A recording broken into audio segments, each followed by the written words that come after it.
Hello to this weird video where it will be only me today. I hope my voice doesn't crack a lot. I hope my mic doesn't blow up.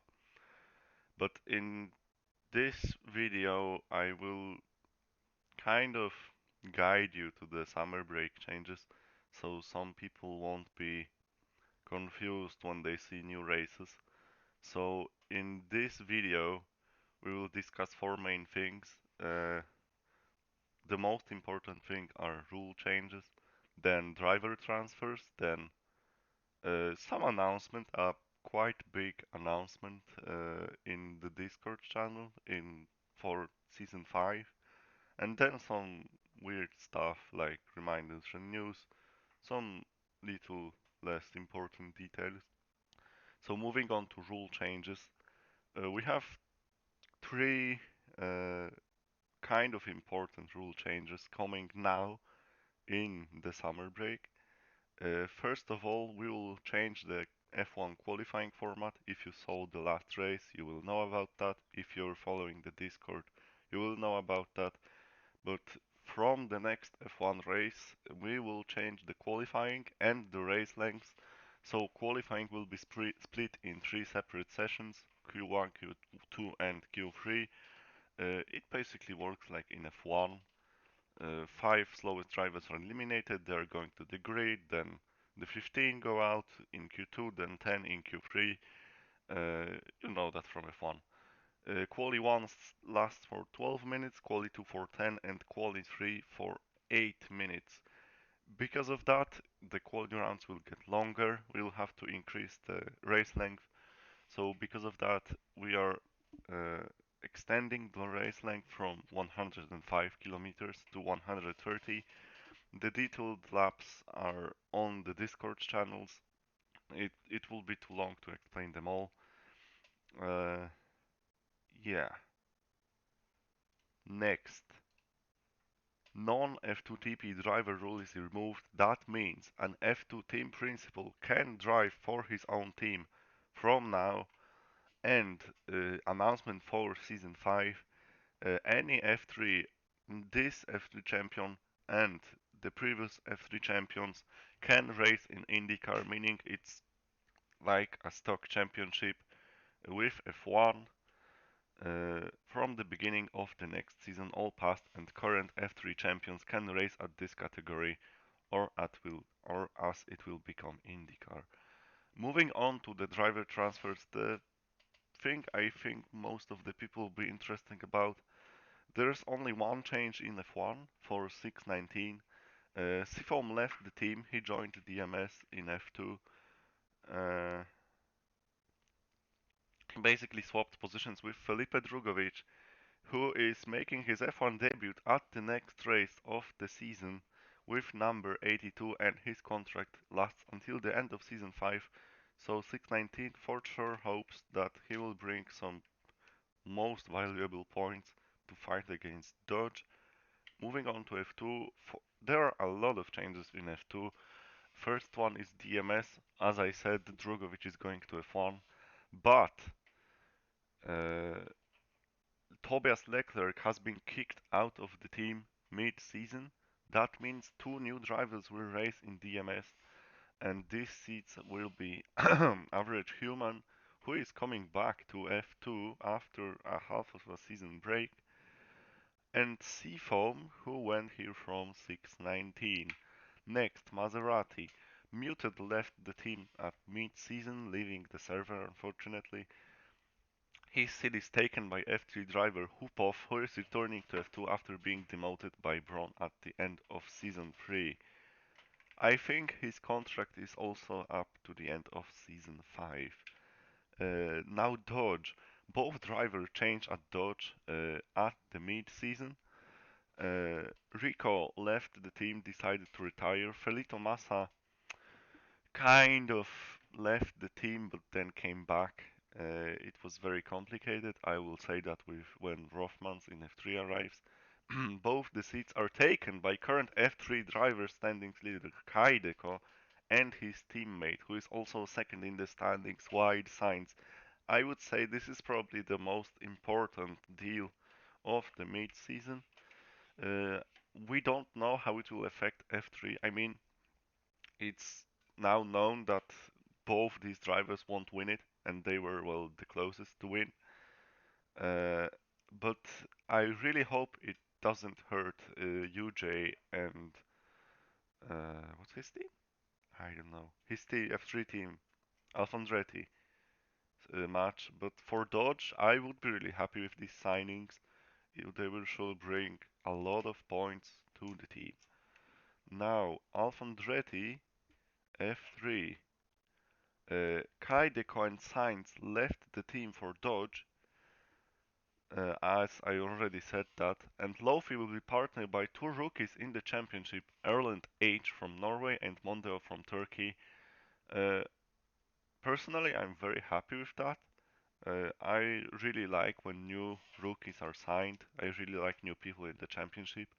Both their contracts are lasting until the end of the next season, and really, I would be really happy to see them win, get on the podium, bring good results. Yeah, it's always a good sign when new people are coming in.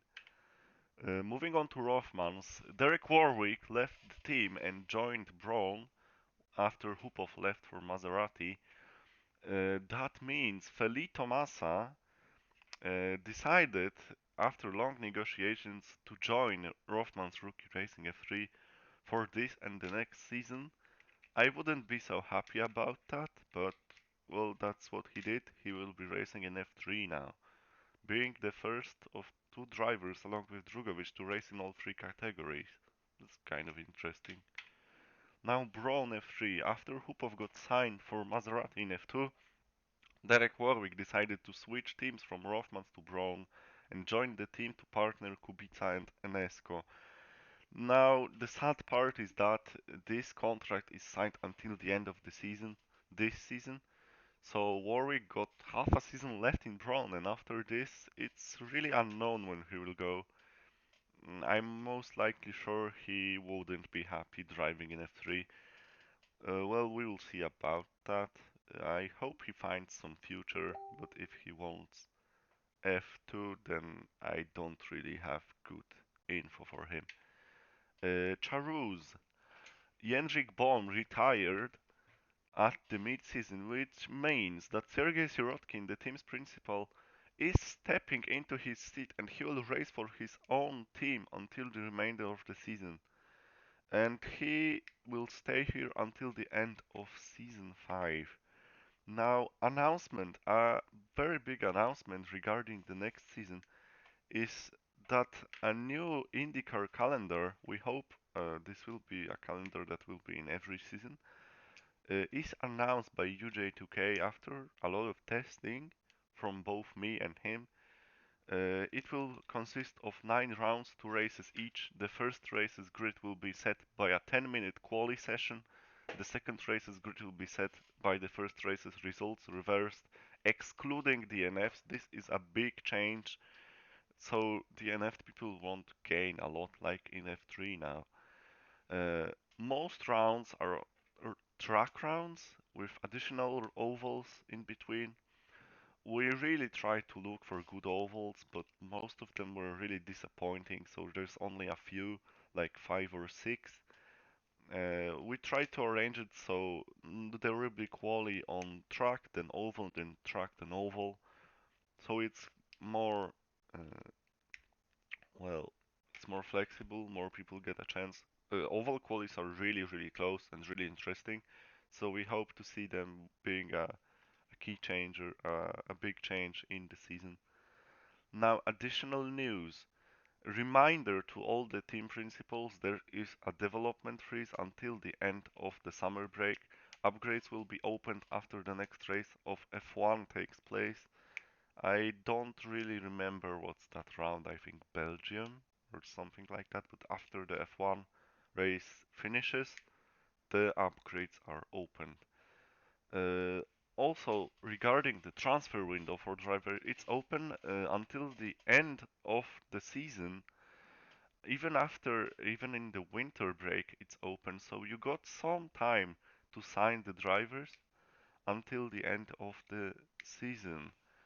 And also make sure when you are registering a new team or rebranding, make sure to link the liveries in the same message so it's really easier to find and easier for me to arrange. Very important for Indy because it's kind of annoying to look for all the liveries you want for the separate drivers. So it would be very nicely welcomed if you link them in the same message. Also, make sure to register your IndyCar teams with three separate liveries, for fuck's sake, for the three drivers. We are still waiting for Torpedo to announce his team. Yeah, we hope that he will announce it soon. I mean, I don't want to wait too long for that. Also, it has been announced that Charouz will be renamed to Scuderia Ferrari F2 Academy Racing for Season 5, and also a quick rumor that Rusty's will change its title sponsor after a very disappointing season so far. Also, a quite, well, for me at least, an important message. Feel free to reach out to free agents. We are happy to welcome any new drivers in the championship, especially me. I like new drivers, as I said. Also, the IndyCar calendar, as I said previously, should be the same for every season, so every round will be in the same place, etc., etc. In the 500 at the title decider. So if any complications with any of these tracks happen a lot, like a lot of crashes, red flags, and something like that, we will keep an eye on that. We will replace the track, but the overall calendar shouldn't change. And you can find the full IndyCar calendar on the announcement channel posted by UJ2K, so I really thank him for the arrangement of this. And that's all for today. That's all of the changes. I hope you will accept that new video and my shitty voice and Polish accent. But thank you for listening, and I hope to see you on track.